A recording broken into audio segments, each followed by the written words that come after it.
அரசியல் பயணமாக அனைத்து இந்திய அண்ணா திராவிட முன்னேற்ற கழகத்தில் நான் இன்று முதல் இணைஞ்சிருக்கிறேன்.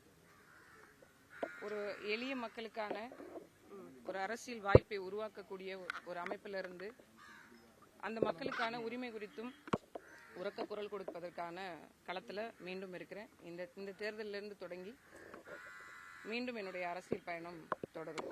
நாம் தமிழர் கட்சியில இரண்டு பெரிய திராவிட கட்சிகளையும் தொடர்ச்சியா விமர்சனம் பண்ணிருந்தீங்க. இப்ப திருப்பி திராவிட கட்சிக்குள்ளார வந்திருக்கிறீங்க, என்ன காரணம்? ரெண்டு விஷயம் இதுல சொல்ல முடியும்.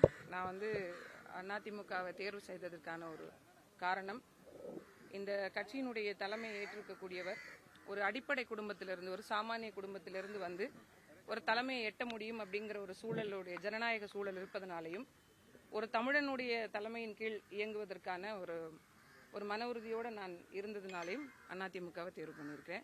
நாம் தமிழர் கட்சியிலிருந்து வெளியில வந்த பிறகு இன்னொரு அரசியல் அமைப்புக்கு போகலை அப்படின்னா உரிமை மறுக்கப்பட்ட மக்களுக்கும் என் இன மக்களுக்குமான அரசியல் பங்கேற்பை எப்படி உறுதி செய்யறதுன்ற ஒரு கேள்வி எழுந்துட்டு இருந்தது. ஒட்டுமொத்தமாக அனைத்து மக்களும் சேர்ந்து இந்த முடிவு எடுத்திருக்குமே தவிர காளியம்மாள் தனித்த ஒரு முடிவா இதை நான் எடுக்கல.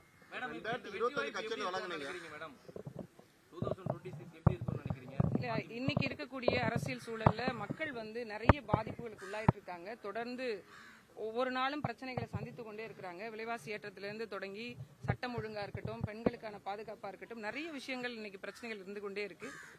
அந்த விடயங்கள்ல இருந்து மக்கள் ஒரு பெரிய ஏமாற்று நிலைக்கு தள்ளப்பட்டிருந்தாங்க. ஒரு மாற்றம் வராதான் விரும்புறாங்க. இந்த வரக்கூடிய தேர்தல் அதுக்கான பரிசு தரும். ஒரு வருஷம் கட்சி விலகி ஒரு வருஷம் ஆச்சு. இந்த ஒரு வார காலதாமதம் ஏன் முடிவெடுக்கிறதுல ஒன்றும் காலதாமதம் இல்லை. நான் ஏற்கனவே இருந்த மாதிரி நான் களத்துல இருந்தேன், மக்கள் களத்துல இருந்தேன். நான் கட்சிக்கு வருவதற்கு முன்பு 2013 இருந்து நேரடி மக்கள் களத்துல இருந்தேன். அதுக்கு முன்னாடி நிறைய தனியார் தொண்டு நிறுவனங்கள்ல மக்களோட வேலை செஞ்சிருக்கிறேன்.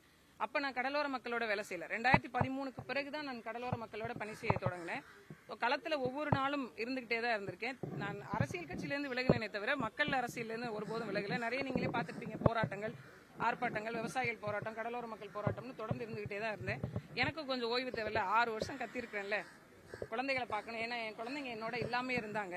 கடந்த இந்த ஒரு வருடமா தான் நான் கூட்டிட்டு வந்து என் கூட வச்சிருக்கேன். எங்க அம்மா வீட்டுல தான் அவங்க ஒரு 2.5 வயசுலேருந்து என் பெண் குழந்தை அங்கேயே தான் வளர்ந்தாங்க. அதை விட்டுட்டு தான் அரசியல் களத்துக்கு வந்தேன். என் பெண்ணோட இப்போ ரொம்ப நாள் ஏக்கம், அம்மா கொஞ்ச நாள் கூட நம்ம கூட இல்லையே அப்படிங்கிற வருத்தம் அந்த பிள்ளைகிட்ட இருந்துகிட்டே இருந்தது. ஸோ கொஞ்ச நாளாவது அவங்களோட இருக்கணும். இன்னொன்று எனக்கு கொஞ்சம் ஓய்வு தேவை அப்படின்ற மாதிரி தோணுச்சு அரசியல் தளத்தில் இருந்து. அதனால இந்த ஒரு வருட காலம் இன்னொன்று மக்களோட நான் கலந்து ஆலோசனை பண்ணிக்கிட்டே இருந்தேன். என்ன செய்யலாம், அடுத்த கட்ட நகர்வு என்ன, நமக்கான பிரச்சனைகளை யார் சரி செய்வா அப்படின்னு. எல்லா கட்சிகளும் சொல்லப்பட்டது. இன்னைக்கு நானே அதுக்கான தீர்வை சொல்லிட்டேன். வேற என்ன மாற்றிக்கலாம்? வரக்கூடிய சட்டமன்ற தேர்தலில் போட்டிருக்கீங்க, அது கட்சியினுடைய தலைமை முடிவு செய்யும். எங்களுக்கான பங்கேற்பை கேட்டிருக்கோம். எங்களுக்கான பிரச்சனைகளை இதெல்லாம் இருக்கு அப்படின்றத சொல்லியிருக்கிறோம். ஐயா அவர்கள் சரி செய்யறேன்னு சொல்லியிருக்காங்க. அதுக்கான எல்லா வேலைகளும் நடந்து கொண்டிருக்கு. விரைவில் அறிவிப்பு வரும். கட்சியில் இணைஞ்சிருக்கீங்க, ஏதாவது பொறுப்பு வழங்குறதா சொல்லியிருக்காங்களா? கட்சியில் இணைஞ்சா பொறுப்பு வழங்குவாங்க. அது அவங்க முடிவெடுத்து சொல்லுவாங்க. எங்க அண்ணன்லாம் இருக்காங்க, அவங்க அதுக்கான சிரத்தை எடுப்பாங்க. நான் இன்னைக்கு நேற்று இல்லை, அண்ணன் அவர்கள் கூட 2010 இருந்து நான் அண்ணன் அவர்களை தெரியும், நாகை மாவட்ட செயலாளர், முன்னாள் அமைச்சர் அவர்கள்.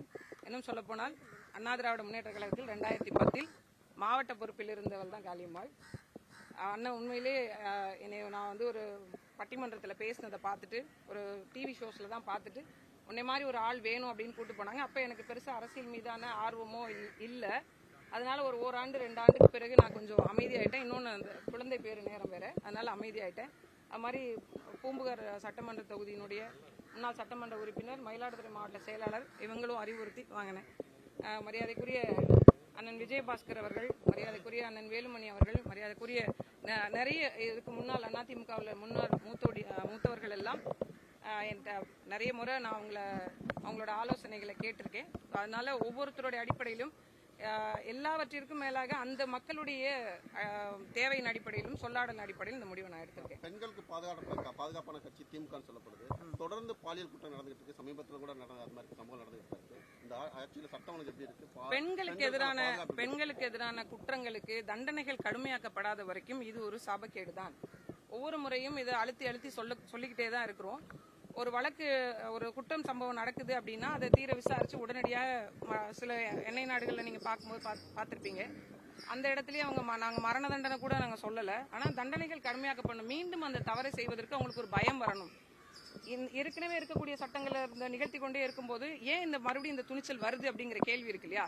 தண்டனைகள் கடுமையாக்கப்படணும். விசாரணை உடனே துரிதப்படுத்தப்பட்டு அவங்களுடைய உண்மையிலேயே அவங்க குற்றம் பண்ணியிருக்காங்க அப்படின்னு உறுதியாயிடுச்சுன்னா எந்த தயவுதாட்சணையும் பார்க்காம அவங்களுக்கான ஒரு மிக கடுமையா, நான் மரண தண்டனைக்கு எதிரான ஆள் தான். ஆனா இந்த மாதிரி ஒரு 14 வயசு பிள்ளை, ஒரு 10 வயசு பிள்ளை, இது என்ன நடக்குதுன்னே தெரியாம இருக்கக்கூடிய பிள்ளைகளை இந்த மாதிரி சீரழிக்கிறதுக்கு என்னை பொறுத்த வரைக்கும் மரண தண்டனை தப்பே இல்லை நான் சொல்லுவேன்.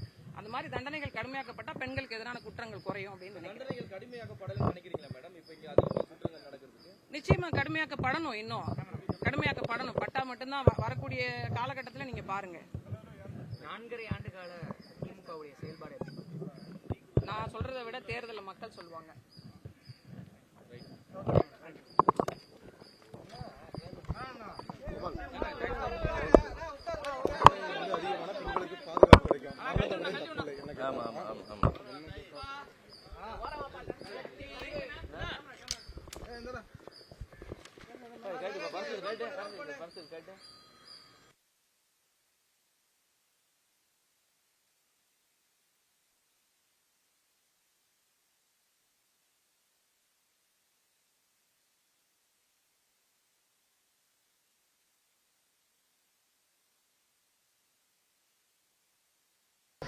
தமிழர் கட்சியிலிருந்து விலகி ஒரு வருடம் அவனுக்கு தெரியாதுல்ல.